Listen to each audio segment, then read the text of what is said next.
औरैया की सबसे चर्चित विधानसभा सीटों में शामिल दिव्यापुर विधानसभा। यहां हर चुनाव में मुकाबला बेहद दिलचस्प रहा। ये सीट भले ही नई हो, लेकिन यहां की सियासत हमेशा सुर्खियों में रही। साल 2012 में परिसीमन के बाद ये सीट अस्तित्व में आई और इस विधानसभा सीट पर अब तक बीजेपी और समाजवादी पार्टी के बीच सीधा मुकाबला देखने को मिला।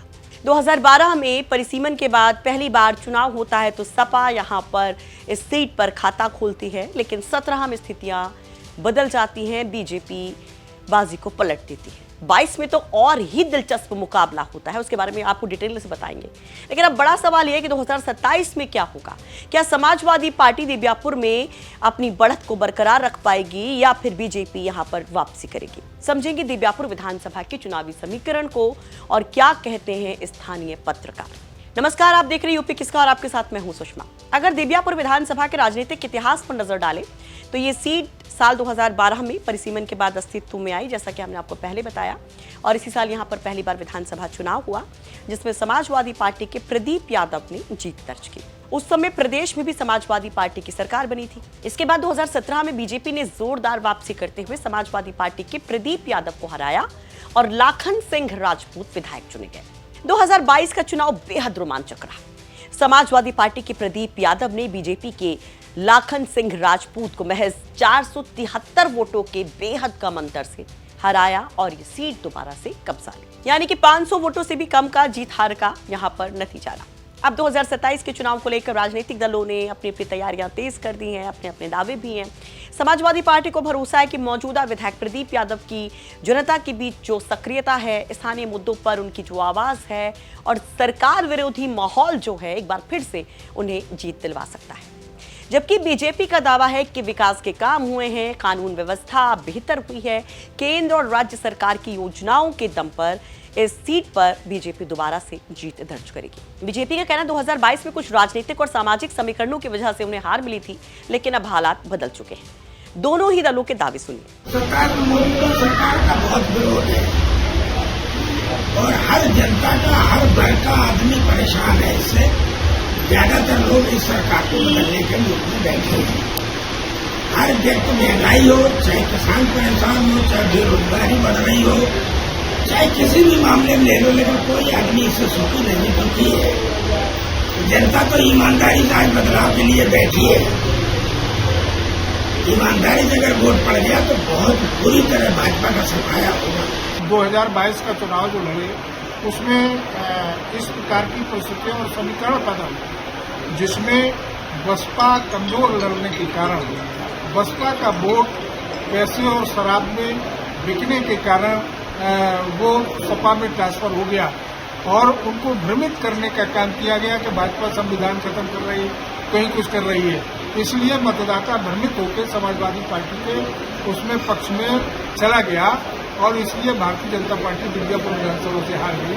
लेकिन वो भ्रम अब जनता का खत्म हो गया है और समाजवादी पार्टी को किसी कीमत को जिताने के लिए कतई जनता पक्ष में नहीं है। दरअसल पर जिस आधार पर भारतीय जनता पार्टी ने सुरक्षा विकास किया है, उस आधार पर बहुत आगे जाएगी। अगर दिव्यापुर विधानसभा के सामाजिक समीकरण की बात करें तो यहाँ यादव और राजपूत वोटर्स सबसे प्रभावशाली माने जाते हैं।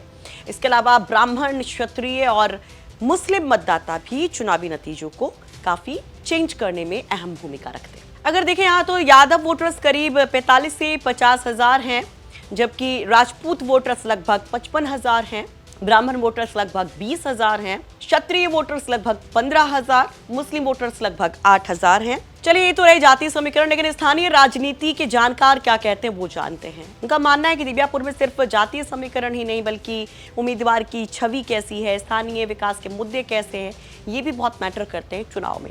तो उनके नजर से स्थानीय स्थितियां क्या बन रही हैं, कौन किस पर भारी पड़ रहा है, समझते हैं। जैसा कि आप जान ही रहे हैं, 2012 में परसीमन में ये औरैया और अजीत मल से कट करके नई विधानसभा का सृजन हुआ था दिव्यापुर, और उस समय यहाँ 2012 के चुनाव में समाजवादी पार्टी के प्रत्याशी प्रदीप यादव ने चुनाव जीता था और उस समय प्रदेश में समाजवादी पार्टी की सरकार बनी थी। 2017 तक समाजवादी पार्टी की सरकार और प्रदीप यादव यहाँ से विधायक रहे।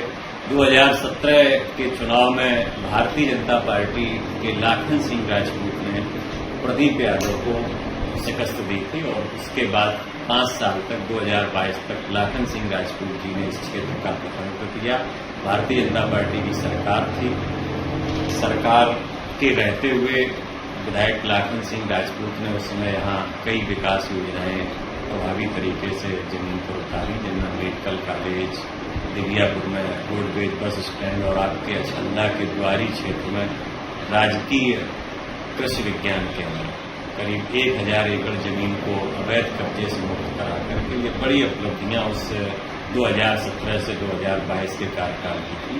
इसके बाद 2022 के विधानसभा में फिर से प्रदीप यादव समाजवादी पार्टी के प्रत्याशी के तौर पर उतरे और उन्होंने करीब 400 मतों के मामूली अंतर से लाखन सिंह राजपूत को चुनाव हराया और वो इस समय मौजूदा समय में विधायक हैं। और अब आगे आने वाला जो चुनाव है, आप जानते हैं कि इस क्षेत्र में सर्वाधिक मतदाताओं की संख्या लोध राजपूत वर्ग से है, यादव वर्ग। ये 2 वर्ग ऐसे हैं जो मतलब सर्वाधिक मतदाता संख्या रखते हैं और यही चुनाव में निर्णायक स्थिति है। क्या लगता है 2027 के चुनाव को किस तरीके से आप लोग देखते हैं? अभी देखिए, जैसा कोई खास मुद्दा चुनाव की सरगर्मी में है नहीं और अपने तरीके से लोग अपना समर्थन जुटाने की कवायद कर रहे हैं। सत्ता पक्ष के लोग सुशासन की दुहाई दे रहे हैं, विपक्ष के लोग किसानों की बदहाली, नौजवानों के सामने बेरोजगार, इस सब मुद्दों को लेकर के हैं। लेकिन वैसा अभी कोई माहौल सेट नहीं हुआ जिसे अभी निर्णायक कहा जा सके। तो दिव्यापुर विधानसभा में 2027 के चुनाव में किसानों की बदहाली हो, चाहे युवाओं की बेरोजगारी का मसला हो, सड़क, शिक्षा और स्थानीय विकास जैसे कई मुद्दे चुनावी बहस के केंद्र में रहने वाले हैं, ये तय है। यहाँ विपक्ष इन्हीं मुद्दों को लेकर सरकार को घेरने की तैयारी में है, जबकि बीजेपी अपने विकास कार्यों और सरकारी योजनाओं के दम पर जनता के बीच जाएगी। अब किसकी बात पर कितना एतबार होगा जनता को, ये देखना दिलचस्प होगा। लेकिन दिलचस्प ये भी है कि अभी उम्मीदवारों का ऐलान नहीं हुआ है और उम्मीदवारों के ऐलान के साथ स्थितियां कितनी बदलती हैं। आप क्या कहेंगे? कॉमेंट बॉक्स अपनी राय जरूर रखिए। और रैया से सूर्या शर्मा की रिपोर्ट, यूपी तक। पवन जी, एक बात होती है, क्या आपको कभी ऑफर नहीं आया बीजेपी की तरफ से? बहुत बार आया। कैसा आया? क्या ऑफर आया? हमने बताया था राष्ट्रीय अध्यक्ष जी को। आया। किस तरह का ऑफर आया? मतलब सब आया, विधायक, मंत्री सब आया।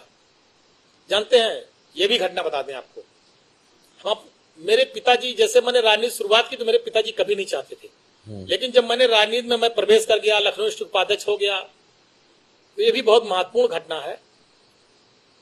नेताजी का फैजाबाद आगमन था, तो मैंने कहा कि आपको मेरे घर चलना। कहे हाँ चलेंगे तुम्हारे घर। मैं जेल से छूट के आया था, वही मेरे ऊपर गैंगस्टर और सारे मुकदमे दर्ज हुए थे बहन जी की सरकार में, उसके बाद मैं छूट के आया था। तो मैंने कहा आपको मेरे घर चलना। कहे चलेंगे। नेताजी मेरे घर आए, अंगूरीबाग कॉलोनी में। मेरी माता जी ने खाना बनाया था। नेताजी ने, जो मेरी माता जी ने बनाया था, पूड़ी, सब्जी, दही कचौड़ी, दही बड़ा जो था, सब खाया नेताजी ने बैठ के पूरा आराम से सब खाया। और खाने के बाद कहा कि और कुछ बना है? तो हमने मम्मी बुलाया अपनी माता जी को, तो उन्होंने पूछा क्या नाम है आपका? कहने मेरा नाम गीता। कहने बताइए कुछ और बना है? कहने जो बना था सब खिला दिया। फिर उन्होंने, मेरी माता जी ने कहा नेताजी से, ये पढ़ते लिखते नहीं है, क्या होगा इनका? नेताजी ने कहा पवन के कारण आज मुलायम सिंह यादव इस दरवाजे पर आए हैं, और देखना वो एक दिन वो भी आएगा। आज मेरे आने पे डीएम कप्तान बाहर खड़े हैं, एक दिन पवन भी आगे जाएगा, डीएम कप्तान भी बाहर खड़े होंगे, पवन बड़ा आदमी नेता बनेगा। और मुझे नेताजी ने बनाया, उस स्थान पे पहुंचाया। ऐसे थे धरती पुत्र मुलायम सिंह यादव जी। तो उसी दिन से मेरी माता, पिता, मेरे पूरा परिवार का एक लगाव है नेताजी के परिवार से। जब ये सब बातें आई कुछ लोगों ने कि भाजपा वाजपा ये सब, तो मेरे पिताजी ने तुरंत मुझको फोन किया, कहा जीवन में भूल न करना, जीवन में गलती न करना। ये चीजें मेरे पिताजी ने बहुत सख्ती से मुझसे बात कही थी। मैं बहुत ईमानदारी से आपसे कह रहा हूं,